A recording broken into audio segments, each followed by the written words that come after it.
கச்சத்தீவு தாரை வார்க்கப்பட்ட போது அப்போதைய முதல்வர் கருணாநிதி எதிர்ப்பு தெரிவிக்கவில்லை என்றும் தேர்தலுக்காக கச்சத்தீவு குறித்து பேசவில்லை என்றும் மத்திய நிதியமைச்சர் நிர்மலா சீதாராமன் கூறியுள்ளார்.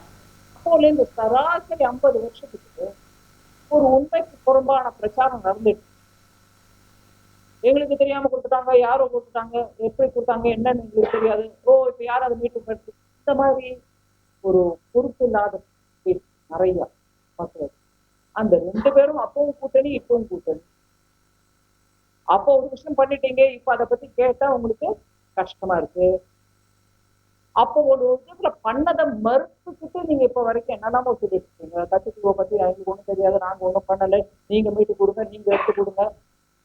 பொய் பிரச்சாரம். நான் அதனாலதான் மரியாதை உண்மைக்கு புறம்பானங்கிறேன். அப்போது இருந்த முதலமைச்சர் கருணாநிதி அவர்கள் அதுக்கு எதிர்ப்பு தெரிவித்தாரா? இல்லைங்க. அதனால அப்போ எதிர்ப்பு தெரிவிக்கல, அதுக்கப்புறம் பொய் பிரச்சாரம் பண்றீங்க.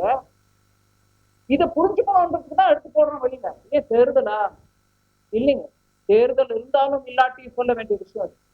தமிழ் மக்களுக்கு இதை பத்தி உண்மை தெரியணும். பொய் பிரச்சாரத்துக்கு கிளியரா நாங்க ஆதாரப்பூர்வமா சொல்றோம், நீங்க சொல்றது போய். கச்சத்தீவை தாரை வார்த்த காங்கிரஸ் கட்சியா தேசத்தை பாதுகாக்க போகிறது என்று பிரதமர் நரேந்திர மோடி கேள்வி எழுப்பியுள்ளார். மக்களவை தேர்தலையொட்டி உத்தரகாண்ட் மாநிலம் ருத்ரப்பூரில் நடைபெற்ற தேர்தல் பிரச்சாரத்தில் பேசிய அவர், தமிழகத்திற்கு அருகே கடற்பகுதியில் இருக்கும் இந்தியாவுக்கு சொந்தமான கச்சத்தீவை காங்கிரஸ் கட்சி இலங்கைக்கு தாரை பார்த்து விட்டதாக குற்றம் சாட்டினார். அந்த தீவுக்கு அருகே இந்திய மீனவர்கள் தெரியாமல் சென்றுவிட்டால் கூட அவர்களை இலங்கை கடற்படையினர் கைது செய்து சிறையில் அடைப்பதாகவும் அவர் குற்றம் சாட்டினார். கச்சத்தீவை இலங்கைக்கு தாரை வார்த்த காங்கிரஸ் கட்சியா தேசத்தை பாதுகாக்கப் போகிறது என்றும் பிரதமர் மோடி கேள்வி எழுப்பினார். செய்திகளை உடனுக்குடன் தெரிந்து கொள்ள உடனே சப்ஸ்கிரைப் பண்ணுங்க.